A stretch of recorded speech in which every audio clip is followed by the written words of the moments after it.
인사하시지요. 샬롬.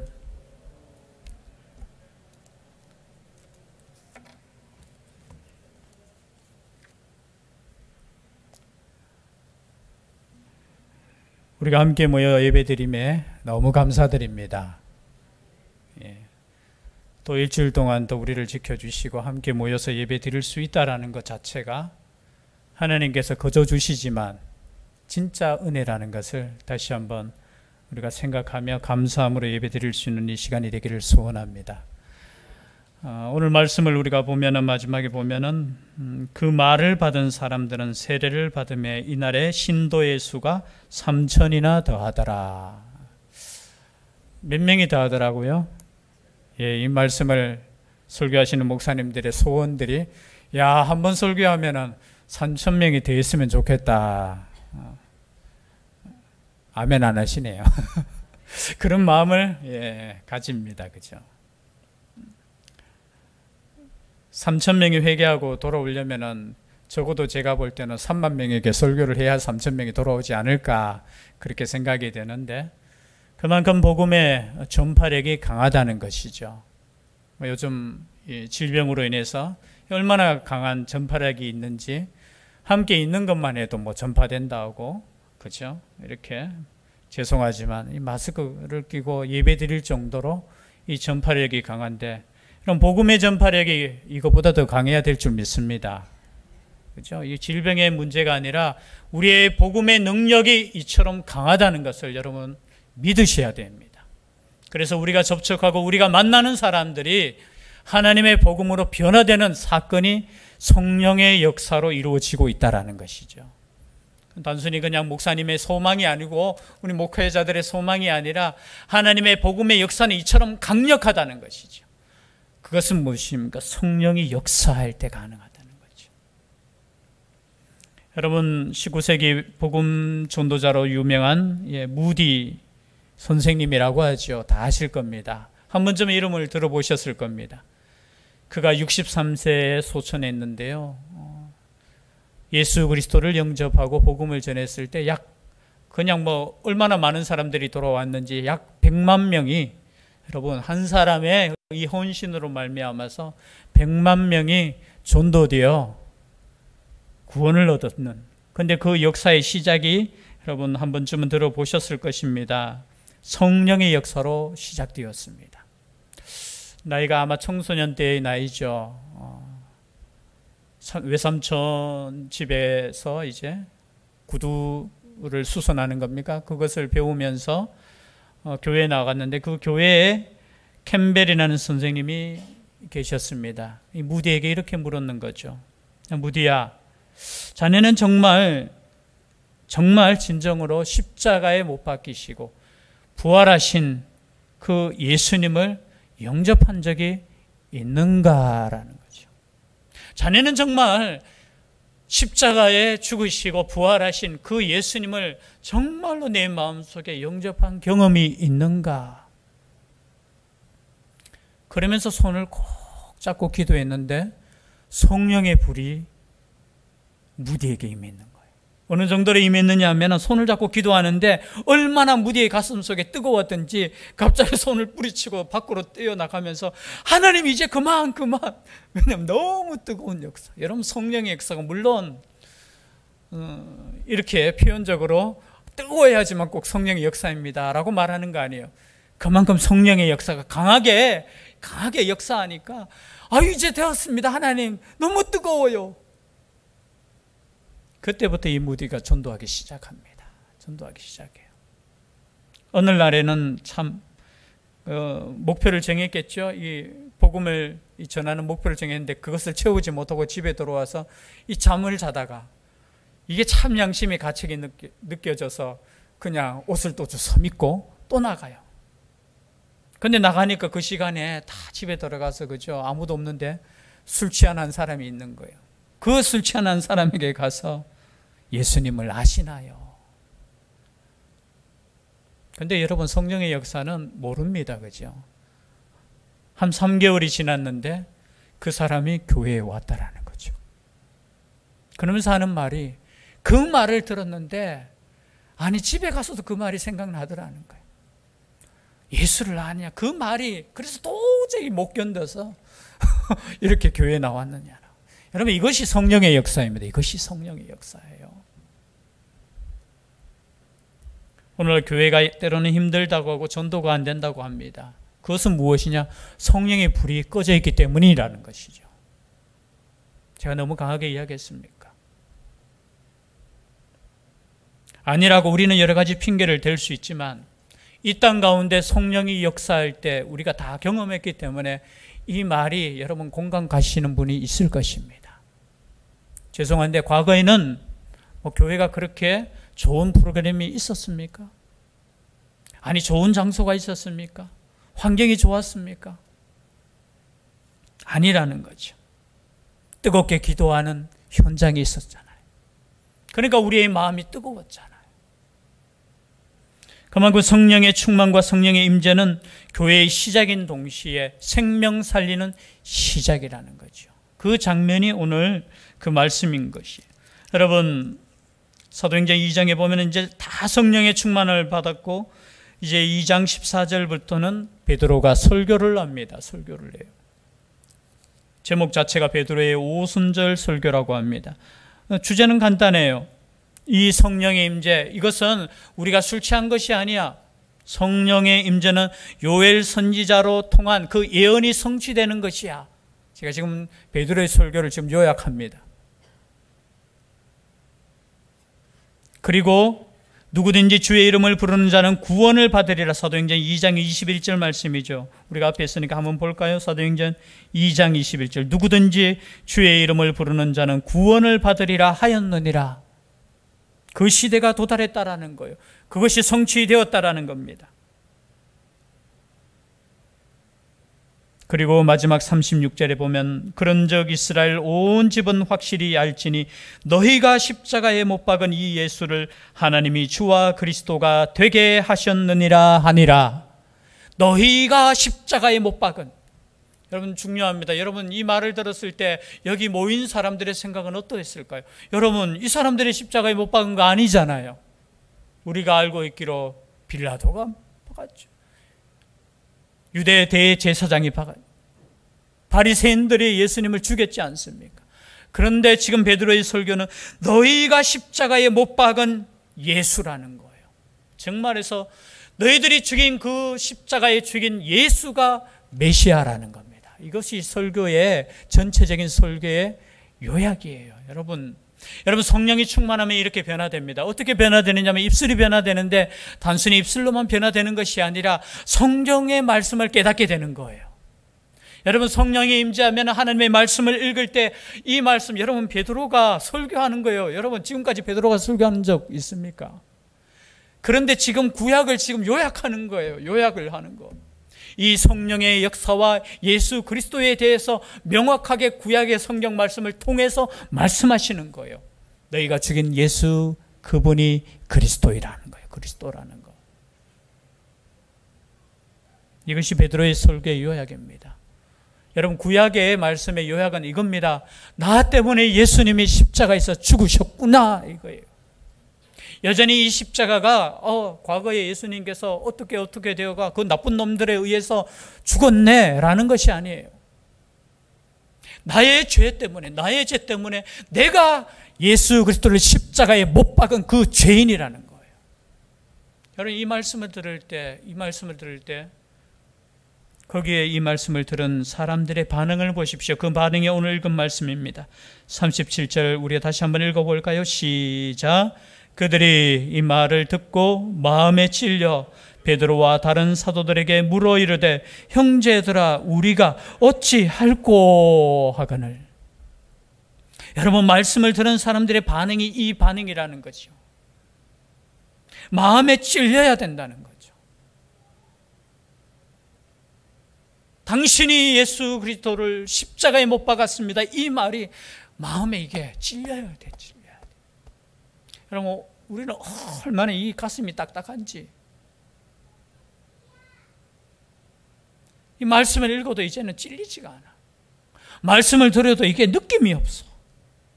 무엇이 문제입니까?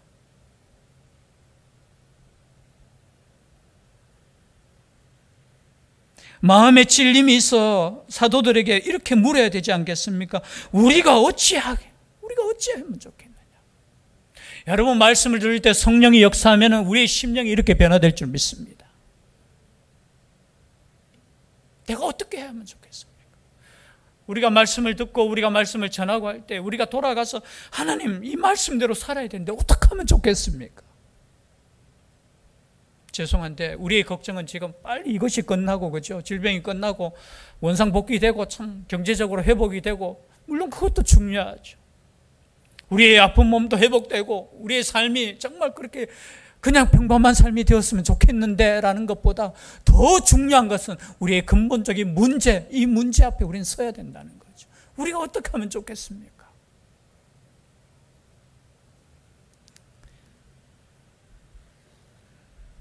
누구의 문제입니까? 다른 것에는 우리가 얼마나 민감합니까? 그렇죠? 죄송한데 요즘 정치하는 모습들을 보면 과거하고 너무 다른 게 있어요. 제가 그냥 정치 이야기 하는 게 아니고 그 말 한마디에 굉장히 막 온 세상이 그냥 신문, 인터넷에. 여러분, 세상에 인간의 말 한마디도 이렇게 떠들고 이렇게 관심 가지는데 하나님의 말씀 앞에는 어떻게 이렇게 무감각할 수 있습니까? 어떻게 하나님의 말씀 앞에 영적인 그 음성에는 우리가 무감각할 수 있느냐라는 거예요. 남들이 자기에게 하는 말에는 정말 그 별로 쓸데없는 말인데도 불구하고 막 욕하면 거기에 화내고 분노하고, 그죠? 그걸 또 방어하기 위해서 또 말하고. 요즘 새벽에 욕 기사를 하거든요. 죄송한데 저는 너무 재밌어요.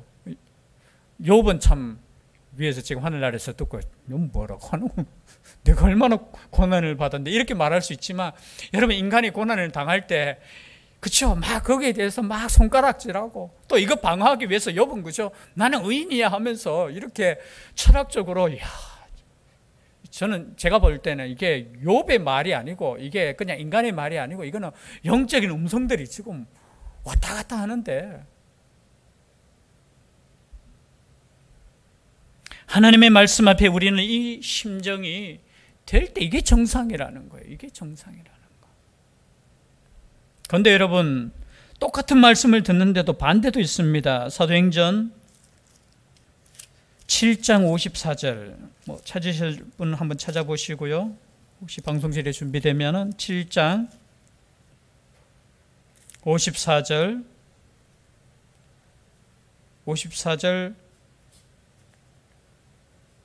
같이 한번 읽어보겠습니다. 시작. 그들이 이 말을 듣고 마음에 찔려 그를 향하여 이를 갈거늘. 여기 스데반에서 똑같은 설교예요. 지금 베드로가 설교의 장면이 있고 조금 지나서 이제 스데반의 일곱 집사 중에 한 사람이잖아요. 똑같은 말씀을 전하는데 똑같이 찔려. 근데 한쪽은 우리가 어찌하면 좋겠습니까? 라고 묻는 반면에 한 무리들은 어떻게 말하느냐면 이를 간다는 게, 이 간다는 게 좋은 뜻입니까? 나쁜 뜻입니까? 사랑해 가면서 일 가는 거 아니잖아요. 두고 보자 이게 있잖아요. 이를 간다는 건 뭐예요? 표현 자체가 분해.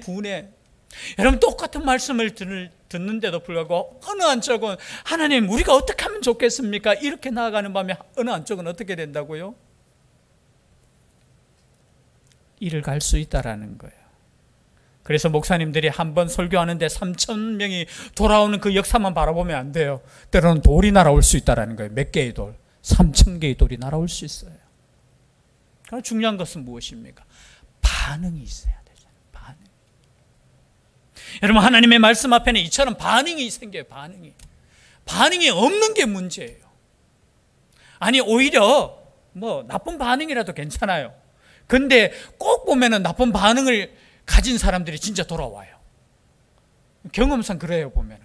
아니, 무관심한, 받아들일 것 같기도 하고 안 받아들이고 그런 사람이 오래 가요. 그런데 막 말씀을 들을 때 막 욕하고, 말씀을 들을 때 막 교회 욕하는 사람들이 오히려 빨리 돌아올 수 있어요. 그래도 관심이 있으니까 그렇게 욕하는 거야. 여러분, 세상이 교회를 욕할 때 여러분 아멘 하십시오. 또 이상한 소리 한다 이렇게 말할 수 있지만 관심이 있으니까 교회 욕하는 거예요. 여러분, 관심 없는 사람이 정말 위험한 사람이고 정말 영적인, 그런데 그래도 욕이라도 하니까 뭐예요? 그래도 들었다는 거잖아. 관심 있다는 거잖아. 그래서 욕하시는 분들 여러분 미워하지 마세요. 그래서 성경에는 원수를 뭐 하라고요? 미워하지 말고 뭐 하라고 했어요? 기도하라는 거예요. 기도하라는 거.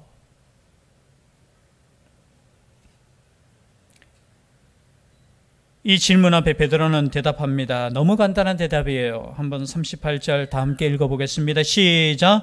베드로가 이르되 너희가 회개하여 각각 예수 그리스도의 이름으로 세례를 받고 죄 사함을 받으라. 그리하면 성령의 선물을 받으리니. 여러분, 성령의 선물 해놓고 밑에 번호 2번 해놓고 밑에 있죠. 성령을 선물로. 똑같은 의미라는 거죠. 자, 어찌할꼬 했을 때 베드로가 답합니다. 간단해요. 회개하여 각각 예수 그리스도의 이름으로 세례를 받고 죄 사함을 받으라. 그리하면 성령의 선물을 받으리니. 뭐라고요? 뭐 하라고요? 회개하라는 거예요. 회개하라는 거. 회개는 뭡니까? 회개. 참 어려운 거예요. 회개. 이 회개라는 단어 자체가 쉬운 단어 아니잖아요. 하나님께로 돌아가는 것이 회개라는 겁니다. 그냥 제가 여러 가지 말씀을 준비했는데요. 다 넘어가서 회개라는 것은 하나님께로 돌아가는 거. 우리는 죄 지은 사람은 회개하라 하면은 내가 뭐 잘못했습니다. 그래서 회개합니다. 다시는 안 그러겠습니다. 이게 회개잖아요. 그러나 영적으로 회개는 단순히 내가 뭐 도둑질한 것을 회개해서 잘못해서 이게 이 차원이 아니고 하나님 없이 살았던, 내 마음대로 살았던 그 삶에서 하나님께로 돌아오는 삶이 회개라는 거예요. 여러분, 유대인들이 하나님 안 믿었습니까? 믿었잖아요. 근데 온전히 못 믿었잖아요. 하나님께로 돌아와야 되는데 하나님께로 돌아오는 것이 뭐예요? 회개라는 겁니다. 그래서 회개한 사람은 어떻게 해요? 자신의 죄를 깨닫게 되는 거예요. 그래서 근본적인 우리의 죄를 깨닫는 게 뭐냐면 하나님 없이 사는 것이 정말 이게 죄였구나라는 것을 깨닫게 되는 거예요. 그 반대는 뭐예요? 내 마음대로 사는 거죠. 내 인생이 내 것이고 내 생명이 내 것이고 내 시간도 내 것이고 내가 힘들게 번 돈도 내 것이고, 그러니까 내 마음대로 사는 거. 그래서 하나님 필요하면 하나님 내 마음대로 살려고 하는데 내 마음대로 잘 못 사니까 하나님 내 마음대로 살게 조금 도와주세요 하는 게 회개가 아니라는 것입니다. 지금까지 내 마음대로 살고 내 욕심대로 살고 내 욕심대로 더 살고자 하나님 믿었는데 그것이 아니군요. 하나님의 뜻대로 사는 것이, 하나님께로 돌아가는 것이 회개군요. 이것이 회개라는 거예요. 회개하라는 거예요. 그리고 예수 그리스도의 이름으로 세례를 받으라는 겁니다. 이 세례를 받으라. 이 세례는 한번 성경 말씀을 봐야 될 것 같습니다. 베드로전서 3장 21절. 베드로전서 3장 21절 함께 읽겠습니다. 시작. 물은 예수 그리스도께서 부활하심으로 말미암아 이제 너희를 구원하는 편이 곧 세례라. 이는 육체에 더러운 것을 제하여 버림이 아니요 하나님을 향한 선한 양심의 강군이라. 육체적인 더러움을 그냥 씻는 것이 세례가 아니라는 거예요.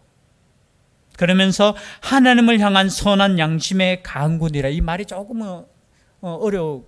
그래서 현대인의 성경, 쉬운 성경에는 이렇게 해석합니다. 선한 양심이 하나님을 향하여 찾아가는 것입니다.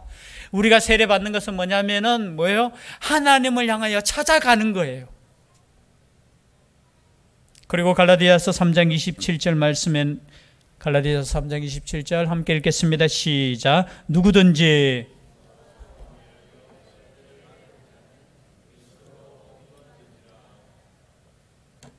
아멘. 세례를 받는 자는 그리스도와 뭐가 된다고요?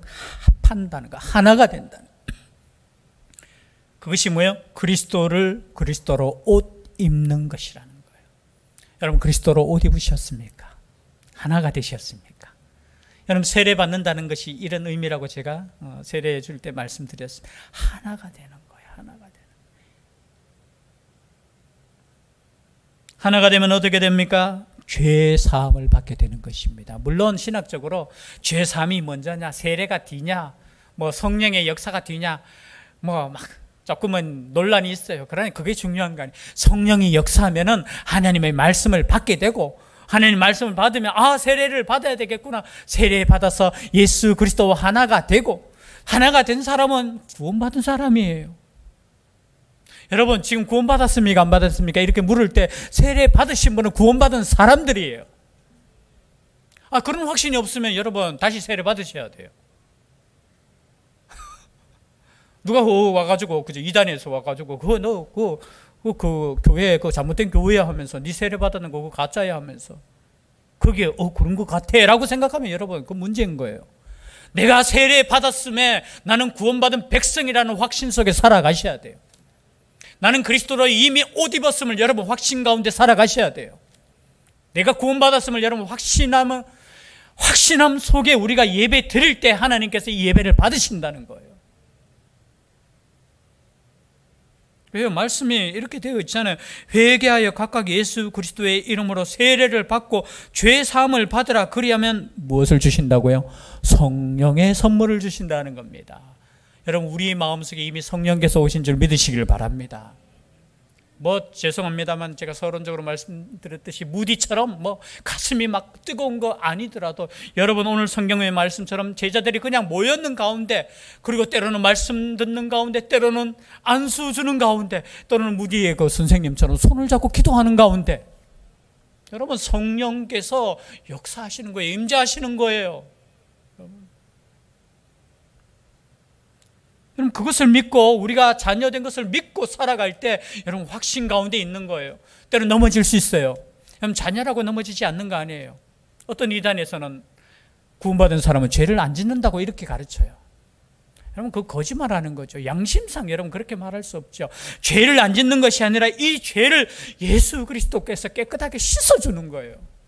그게 우리가 십자가를 믿는 거잖아요. 여러분 믿음이라는 것은 처음 믿을 때만 예수님을 믿는 거 아니에요. 여전히 우리는 구원받는 그 시간까지 계속해서 우리가 죽는 그 시간까지 우리는 십자가를 의지하는 삶이 되어야 된다는 거예요.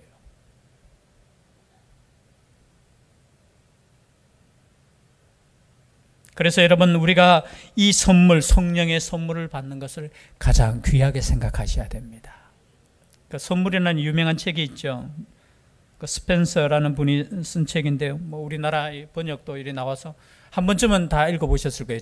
젊은 사람들은. 그 주제가 그거잖아요. 노인과 소년이 대화하면서 야 진짜 중요한 선물을 너에게 주고 싶은데 이제 노인이 말하는 거예요. 그러니까 이 소년이 너무 받고 싶어요. 내 생일날 주세요 하면서, 근데 그 선물이 뭐냐? 첫째 선물은 현재 지금 이 순간이 가장 너에게 주는 가장 큰 선물이다.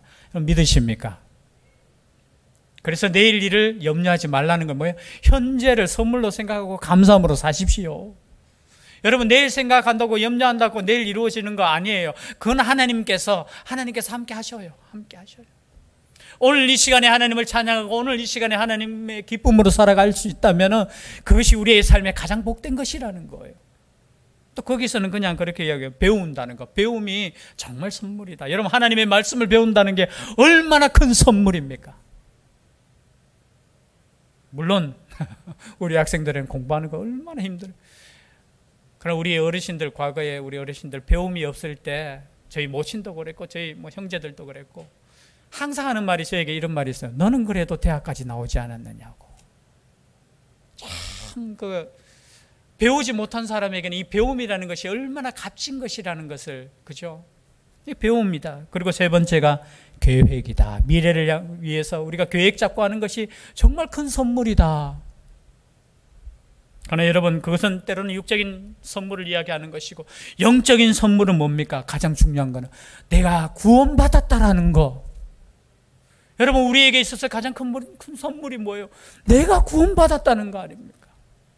그리고 가장 큰 선물이 무엇입니까? 성령께서 내 안에 내주하신다는 거 아닙니까? 그러면 여러분 표정이 달라지셔야 돼요. 여러분 구원받았고 성령께서 나와 함께 하시는 사람의 표정이 달라져야 되잖아요. 그러나 우리의 기준은 어디에 있느냐? 세상에 어떤 선물을 받았으면 얼굴이 환해지는데, 여러분 내가 이미 가진 이 구원과 성령에 대해서는 우리 기쁨이 사라지잖아요. 여러분, 이 사도행전의 이 말씀이 과거의 사람들에게만 해당되는 거 아닙니다. 이 말씀을 읽는 우리에게 주시는, 어쩌면 이 시대가 성령의 역사보다 인간의 노력과 인간의 개혁과 인간의 프로그램과 인간의 모든 것이 교회를 판치는 지금 이 세대 가운데, 어쩌면 이 세대가 어떤 세대예요? 오늘 성경 말씀을 읽었듯이 어떤 세대예요? 패역한 세대. 패역한 세대라는 뜻은 여러 가지 뜻이 있겠지만 그 중에 가장 한 가지 뭐냐? 필요 없는 세대라는 뜻이 있어요. 필요 없는 세대. 즉 말해서 하나님께는 전혀 쓸모없는 세대. 여러분, 세상에서 필요 있는 세대가 아니고 하나님께 필요 있는 세대. 그런 세대가 되기를 소원합니다. 그런 세대를 꿈꾸고 그런 세대를 위해서 나아가고 그런 세대에서 구원을 받는 우리가 될 수 있기를 주의 이름으로 축복합니다. 기도드리겠습니다. 사랑의 하나님,